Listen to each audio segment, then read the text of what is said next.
Hi అండి. Welcome to my YouTube channel. ఇట్లు మీ Shravani Krishna. Hello అండి. ఈరోజు నేను మీతో మా చిన్నమ్మ చేసినటువంటి స్పెషల్ చేపల పులుసు రెసిపీ ఎలా చేసుకోవాలో చూపిస్తాను. సో మీకు కనుక వీడియో నచ్చినట్లయితే ప్లీజ్ లైక్ చేసి సబ్స్క్రైబ్ చేసుకోవడం అసలు మర్చిపోవద్దు. ఫస్ట్ అయితే వీడియోలోకి వెళ్ళిపోతాం.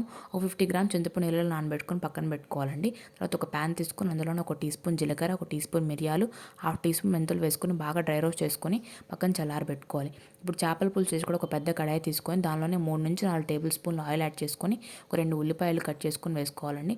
అందులోనే ఒక 4 పచ్చిమిరపకాయలు కూడా వేసుకొని ఉల్లిపాయలు కలర్ చేంజ్ అయ్యేంత వరకు ఫ్రై చేసుకున్న తర్వాత ఒక 3 టమాటాలు కూడా కట్ చేసుకొని వేసుకోవాలండి. టమాటా బాగా మెత్త కుక్ అయ్యేంత వరకు కుక్ చేసుకున్న తర్వాత అందులోనే మనం చింతపండు గుజ్జును కూడా యాడ్ చేసుకొని అందులోనే హాఫ్ టీ స్పూన్ పసుపు, టేస్ట్ సరిపడా సాల్ట్ కూడా వేసుకొని చింతపండు గుజ్జులో నుంచి ఆయిల్ మొత్తం పైకి తేలాలండి.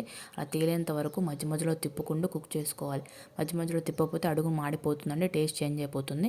సో తిప్పుకుంటూ కుక్ చేసుకోవాలి. అందులోనే కొంచెం మనం ధనియాల పొడి, టేస్ట్ సరిపడా కారం కూడా వేసుకొని బాగా మిక్స్ చేసుకున్న తర్వాత కొంచెం కరివేపాకు, కొంచెం కొత్తిమీర కూడా వేసుకొని బాగా కుక్ చేసుకోవాలండి. ఇది కుక్ అయ్యేలోపు మనం పక్కన పెట్టుకున్నటువంటి మిరియాలు, జీలకర్రని బాగా దంచుకొని అందులోనే ఒక 10 నుంచి 15 వెల్లుల్లి రెబ్బలు కూడా వేసుకొని బాగా దంచుకొని ఈ మిశ్రమాన్ని తీసుకొని కర్రీలో యాడ్ చేయాలండి. కర్రీలో యాడ్ చేసి బాగా తిప్పుకున్న తర్వాత మనం తీసుకున్నటువంటి చేప ముక్కల్ని ఒక్కొక్కటిగా కర్రీలో యాడ్ చేసుకోవాలండి. ఒకేసారి వేస్తే మనకి చేప ముక్క అనేది విరిగిపోతుంది. సో ఒక్కొక్క ముక్క యాడ్ చేసుకోవాలండి.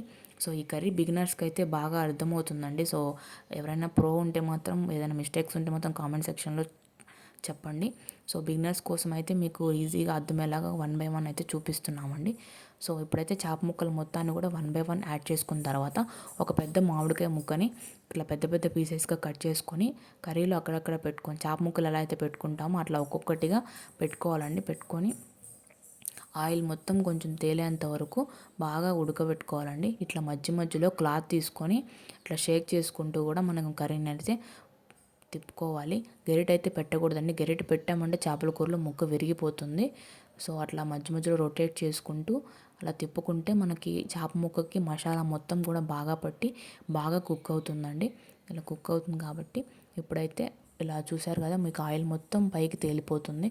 అలా తేలిపోయేంత వరకు మధ్య మధ్యలో ఇలా మిక్స్ చేసుకుంటూ ఇలా మనం బాగా కుక్ చేసుకుంటే చేపల పులుసు అనేది చాలా టేస్టీగా ఉంటుంది.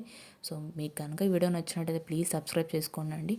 So thank you so much అండి.